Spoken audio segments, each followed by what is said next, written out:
Hey, how's it going, guys? Welcome back to the channel. Just making a quick announcement. I am thinking of starting a new series called Storytime where I talk about a variety of different events that have happened to me growing up. Let me know if this is a series you would like to keep seeing on the channel.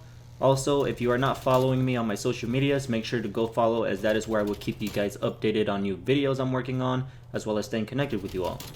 Links to my Twitter and Instagram will be in the description below. Also, if you are not yet subscribed and you enjoy Cold War content, make sure to hit that subscribe button so you don't miss out on other storytime videos, sniping montages, and other gaming content. With that, hope you all enjoy the video, stay safe, and don't catch that Rona. For this week's storytime video, I'm going to talk about a ghost encounter I had when I was in middle school, sometime around 6th grade or so, 7th grade or so.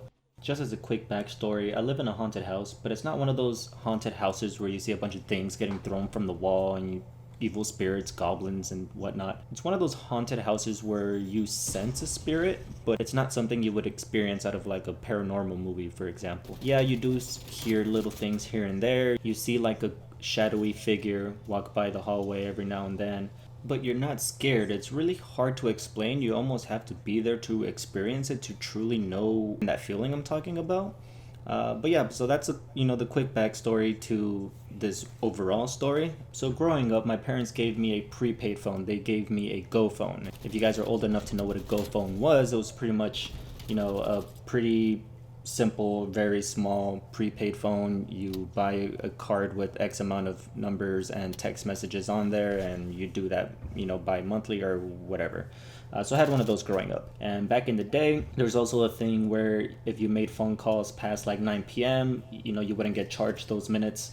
I don't know if that was like a prepaid thing or if, unlimited plans weren't a big thing around then. Again, I was in 6th grade. I wasn't really paying attention to these type of details. Back in middle school, I was a little pimp. I used to hang out with a lot of girls. I had a lot of female friends and of course, a girlfriend every now and then. I was a kid. I didn't know what I was doing. But anyway, I was waiting to get on the phone with Shawty that night. I had to wait until 9 p.m. to make that phone call, so I was laying down in bed.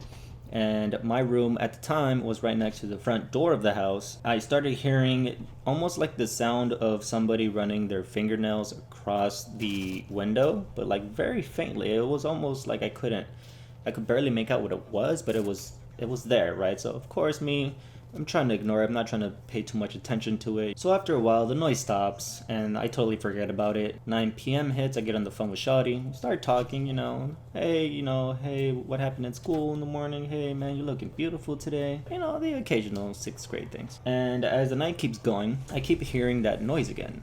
Every now and then keeps coming back and goes away after a while, comes back and so forth. I think it started hitting closer to around 11 p.m.-ish or so. That noise starts getting louder.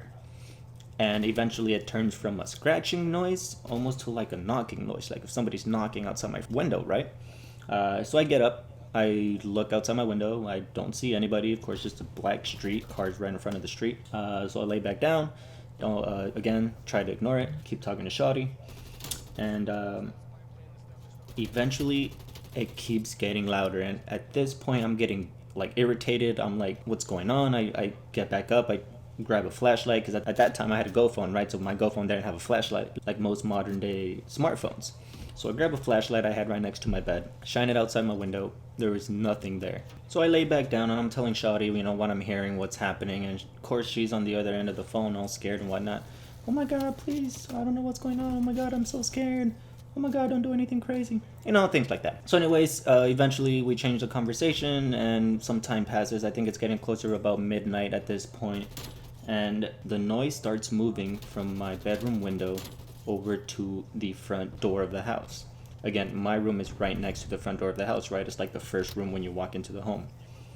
So at this point, I'm very concerned. So instead of, sounding all scared on the phone, I say, hey, Shawty, what, I'll be right back. I'm going to go see who's bugging me. I'm going to go see who's interrupting this phone call I'm having with you, right?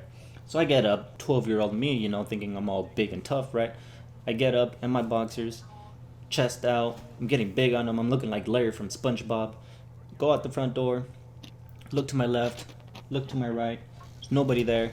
I'm like, what is going on? So I go to the left side of the house, right where we have like a little stretch. It's almost like a side entrance to the backyard. I go over there, nothing over there. So I'm like, hands up in the air, like I have no idea what's going on. And then I look to the right on the street, and I see this like very faint white, almost like a little girl, right? A little bit younger than me, I would say, right around 7 years old or so, roughly. And she's walking up the street.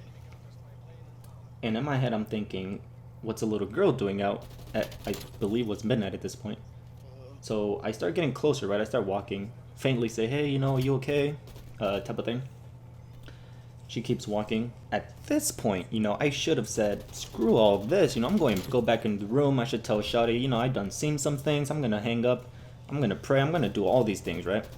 But no. Instead, my curiosity told me to keep going, right? Keep walking towards this girl. So I keep walking, and I was looking down at the feet. Feet were not moving, right? This little girl was floating. Oh, hell no! And I mean, like 4 inches off the ground. At this point, I don't know if you guys have experienced something scary or something that happened to you to where you cannot talk, right? No, nothing's coming out of your mouth. Your mouth is wide open and just nothing comes out. So I'm just standing there, right? Mouth wide open, over here looking like a whale shark. This little girl floats her way to the middle of the street. Off to a further distance, I see lights shining through. There was a car that was driving down the street, right? But it was like way up the street. We were kind of more towards the end of the street. I remember that this figure, I could not see her face. I was just seeing the back of her head, right? She's floating into the middle of the street. The lights are getting bigger and brighter, and the car is getting closer. And right as the car is about to pass in front of this figure, she turns around and locks eyes with me. And then car hits the figure, blows away. So I'm there, I kid you not, for like 5 minutes just trying to interpret what just happened, what I just saw. And then once I felt I could move again, I walk into my room, don't even say anything to Shawty, I just hang up the phone, lay in bed. I did not get a minute of sleep that night, guys. I kid you not, did not sleep once. This was, I believe, a Sunday, so the next day was a school day, it was Monday. I get to school, Shawty's all mad at me. She's like, why'd you hang up the phone? After what happened and things like that. I tell her the story, and she does not believe me, right? She thinks it's all in my head. She thinks I was dreaming. I don't know what she was thinking. I know what I saw, purely just because of how, everything else that I have experienced in the home. And that is, to this day, I would say the scariest story or scariest moment that has happened to me in my life. To this day, I cannot tell you how I felt, like the exact words of how I felt. And I have not experienced anything like that again. But after that incident, nothing else really happened, I would say, for a good few years. Where then I heard something else, and then I'll leave that story for another story time video. But yeah, man, that was super trippy, super scary. To this day, it's one of my favorite stories to tell, just because I like to see the reactions on people's faces, especially those that don't believe in that type of stuff, that don't believe in ghosts and paranormal activities and things like that. And I never really was one to believe it until I physically saw it. And I feel like paranormal activity and that type of thing is something you have to experience to really truly believe in it.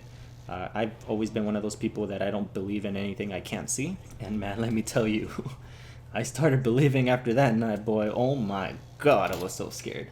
So yeah, guys, that was one of my scary stories. Again, I have a lot more of those type of stories that I can hold off and I can tell in the next story time video. So let me know if you guys enjoyed the video in the comment section below. Hope you guys stay safe this holiday season. If you guys can avoid going to a lot of crowded areas, definitely do so, especially if you have older family members that immune systems are a little bit weaker to this pandemic.